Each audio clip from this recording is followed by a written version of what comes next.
भद्रं कर्णेभिः शृणुयामदेवा भद्रं पश्येमाक्षभिर्यजत्राः स्थिरैरङ्गैस्तुष्टुवांसंस्तनूभिः वसेम देवाहितं यदायुः स्वस्ति नो इन्द्रो वृद्धश्रवा स्वस्ति न पूषा विश्ववेदाः स्वस्ति नस्तार्क्ष्य अरिष्टनेमि स्वस्ति नो बृहस्पतिर्ददातु। ओम शांति शांति शांति। व्यानवीक्षणा is a Kriya Yoga technique, but we find rarely any Kriya Yoga master teaching this technique. We have 5 pranas: prana, apana, vyana, samana, udana.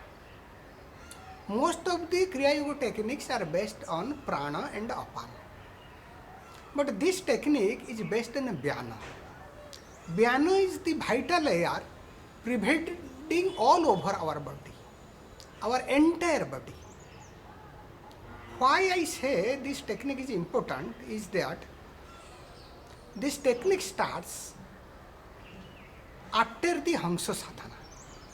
After a practitioner becomes expert in Hamsa sadhana, as Hamsa sadhana is taught in 3 steps. First step, long and subtle breath, inhalation and exhalation. Second step, it is watching the inhalation and exhalation. And third step, it is watching the subtle vibration at Ajna Chakra.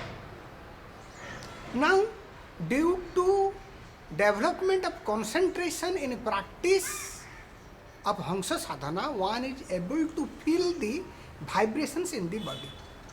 Our entire body is vibrating. Our entire body is humming. Each cell is vibrating. Each cell is humming. And if we are concentrated enough, we will able to know it. Now, after the long practice of Hamsa sadhana, we know that our Ajna Chakra is vibrating, is perceptible. But actually, entire body is vibrating.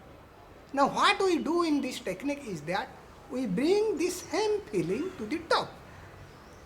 Now, this pulsation, this sensation, this vibration, we feel throughout the head, throughout the face, entire head, then neck region, then shoulder, then on both the hands, then on chest, on belly, on front side of the body, on the 2 sides, then on the back side of the body, then on both the legs to the toes. We can go on feeling each inch and feel the vibration. Then the question, the rationale is, why should we do? What is the rationale behind such a practice?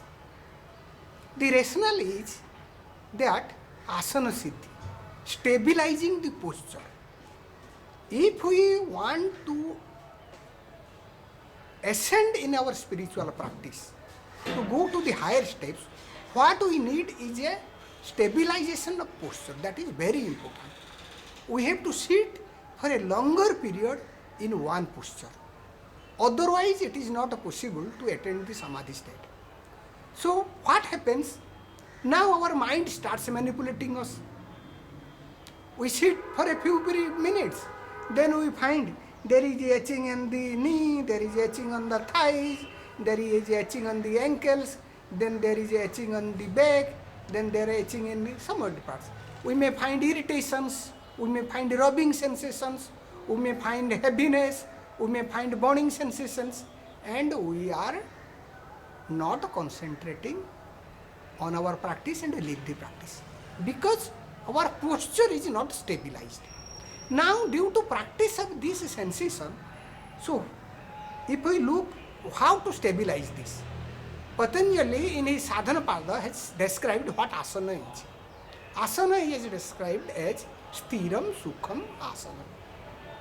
Means a fixed posture. one should be stabilized in his posture, stiram. But it should also be a comfortable one. Now our asana is not a comfortable one. We feel various sensations, various burning sensations, pains in the body, and we are not able to practice. How to do that? By practice of this we can achieve this. Because what will happen, if we concentrate on different parts on our body, which is vibrating, which is humming, we find different sensations. Now, the key to this practice is we should not attach ourselves to the sensations. That means we should not create either cravings or aversions to these sensations, to these vibrations. Then this will be entirely subtle. The vibration will be very pleasant throughout the body. And in this way, what will happen, if you finally attain the state of Tato Dvandvanabhighata, by practice of the stabilization of posture, we overcome the pain and pleasure. We overcome the heat and cold. We overcome all the dualities in the body. And by overcoming the dualities in our body, since our body is attached to our mind, there is so much attachment, we also learn how to overcome the dualities in our mind. So in this way, this practice helps us in stabilizing our posture, and we can sit for a longer period. Moreover, this is also a concentration practice. At the beginning, we cannot concentrate in one point, mind may revolve. Now, we are giving the mind entire spectrum of our body, body's entire body, a vast area, so that, as it has been said, ananta samapatibhyam, fixing our attention at the infinity. Later we will fix our attention in the infinity. Within our body, the largest organ is our skin. And now we entire body throughout the skin from top to bottom, from crown to the toes, we concentrate.